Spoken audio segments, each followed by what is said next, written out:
28ஆம் அதிகாரம். அங்க போய் நைட்ல யாரும் இல்ல. 28ல 17 18 வாசிங்க.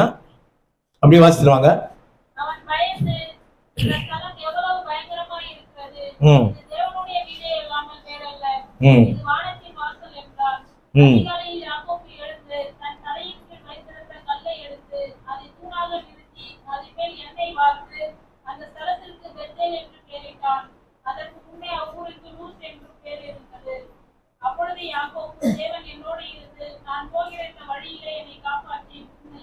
உண்ண ஆகாரமும்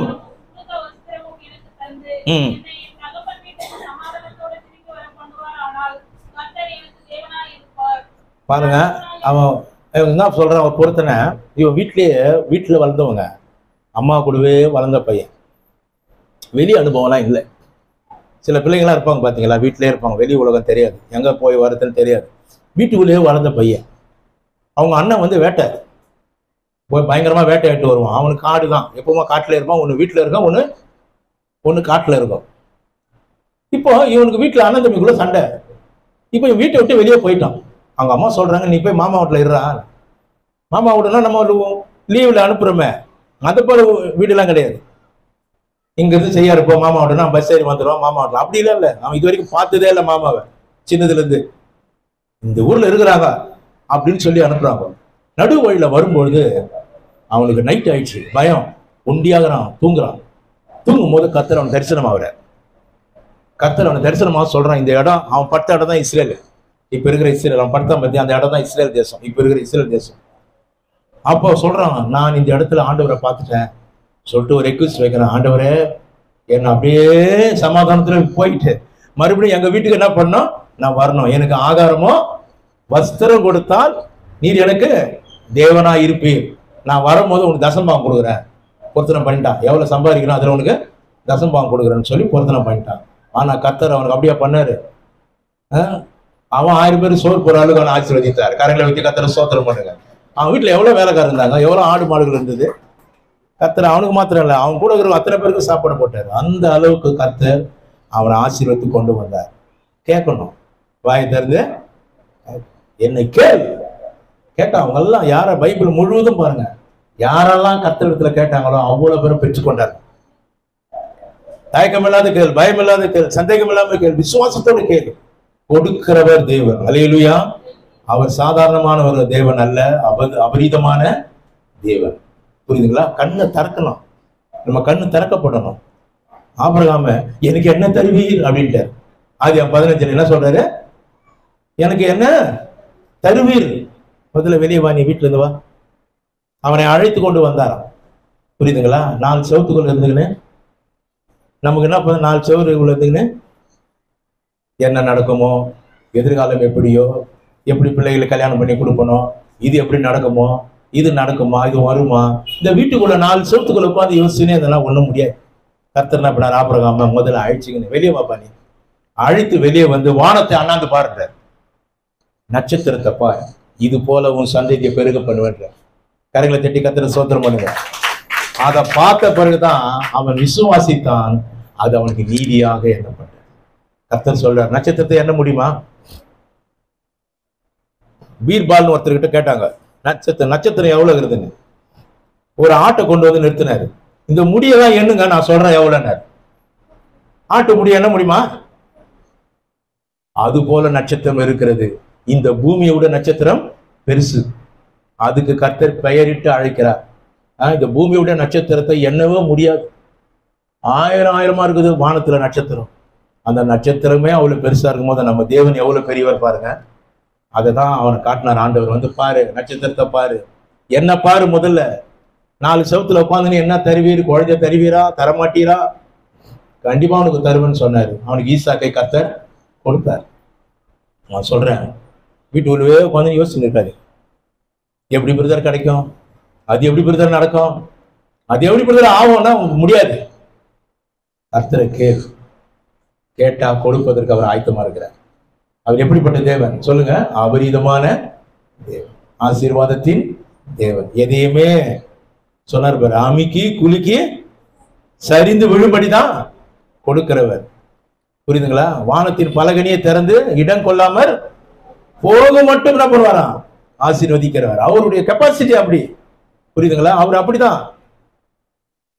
அவரு திராட்சை ரசம் கல்யாண வீட்டுல வழிஞ்சு ஓடுது.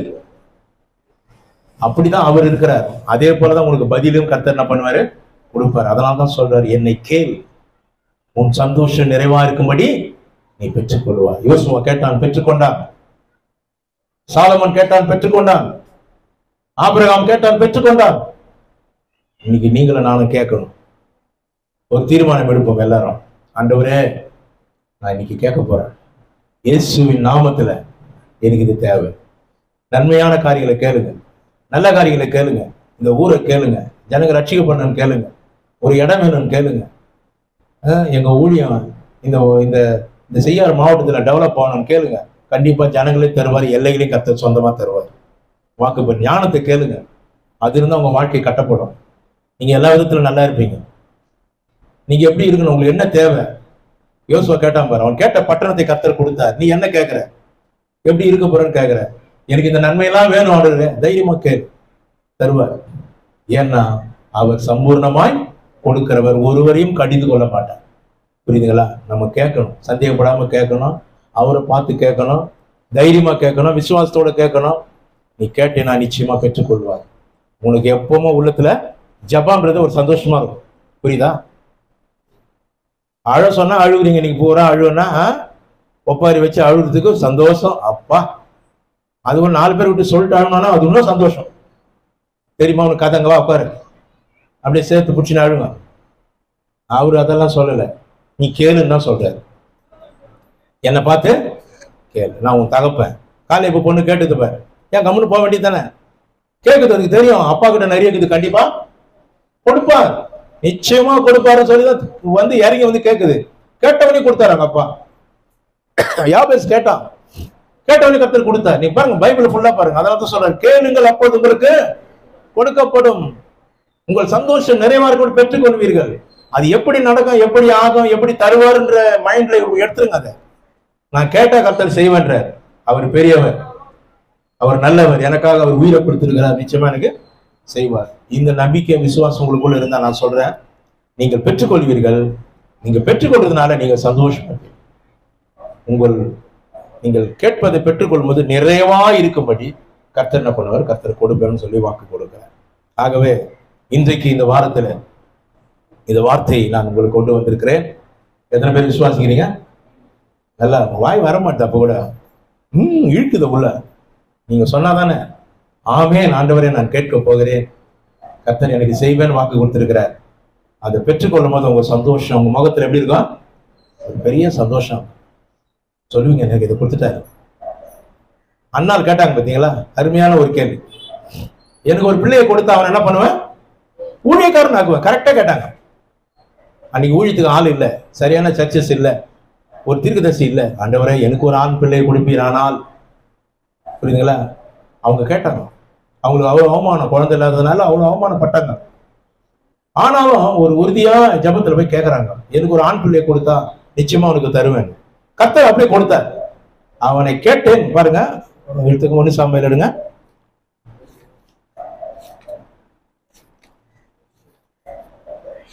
கேட்டாங்க,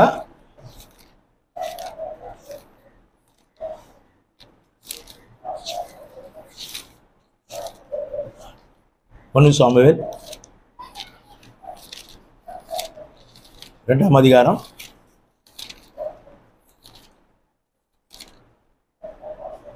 1ஆம் அதிகாரம்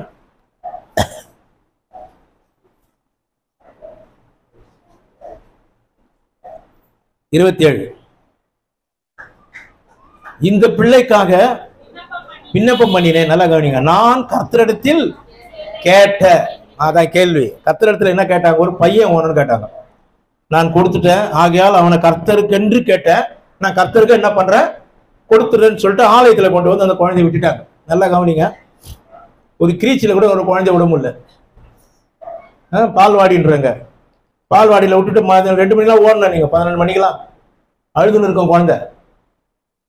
யோசிச்சு பாருங்க. கர்த்தருக்குன்னு கேட்டாங்க அந்த குழந்தைய. எப்போ நீ கர்த்தருக்காக தான் சொல்லிட்டு நல்ல புத்தியை சொல்லிட்டு அந்த பையனை கொண்டு வந்து சின்ன வயசுல சாமுவேல ஆலயத்துல விட்டுட்டு போயிடுறாங்க அவங்க அம்மா. அதோட அடுத்த வருஷம் தான் வருவாங்க.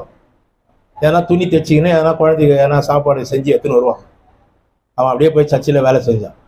கர்த்தரிடத்துல கேட்டதுனால அவனுக்கு கொடுத்துட்டேன். கர்த்தர் கேட்டாங்க, கொடுத்துட்டாரு. கொடுத்த பிறகு அவங்களுக்கு 6 குழந்தை கொடுத்தாரு. அதுக்கப்புறம் எத்தனை கொடுத்தாரு? இப்ப சொன்னாரு ஐயா, கொடுக்கும்போது என்ன ஆகுது? 1 கொடுத்தாங்க கர்த்தருக்கு. எத்தனை பெற்றுக்கொண்டாங்க? 6. இந்த பம்பு தண்ணி எல்லாம் பாத்துக்கிறீங்களா நீங்க? அந்த குழா தண்ணி எல்லாம் ஒரு சொம்பு தண்ணி தான் நீ ஊத்தணும். ஆனா குளமா அடிச்சுன்னு போறல, ஊத்தும் போது எவ்வளவு ஊத்துற? ஒரே ஒரு கிளாஸ் ஊத்துவேன். அப்புறம் அண்டி டங்கு டங்கு வந்துக்கினே இருக்கும் தண்ணி. அதான் கொடுக்கறதுனுடைய அனுபவம். ஒரு புள்ளைய கர்த்தரை கொடுத்தோடனே 6 புள்ளைய கர்த்தரை கொடுத்துட்டேன். அந்த அம்மாவுக்கு ஒரே சந்தோஷம். கேட்டாங்க, உறுதியா கேட்டாங்க. இது முன்னால அழுதுன்னு இருந்தாங்க. பாப்பா அழதான், என்ன இவங்க பேசுறாங்க, என்ன அவங்க பேசுறாங்க, என்ன குழந்தை இல்லைன்னு திட்டுறாங்கன்னு சொல்லி அழுதுன்னு இருந்தாங்க. ஒரு நாள் தீர்மானம் பண்ணாங்க, ஏன் நான் ஏன் அழுகணும்? கர்த்தர்கிட்ட கேட்கறேன். நான் கேட்டவொடனே கர்த்தர் குழந்தைய கொடுத்துட்டாரு. நான் சொல்றேன் கேளு.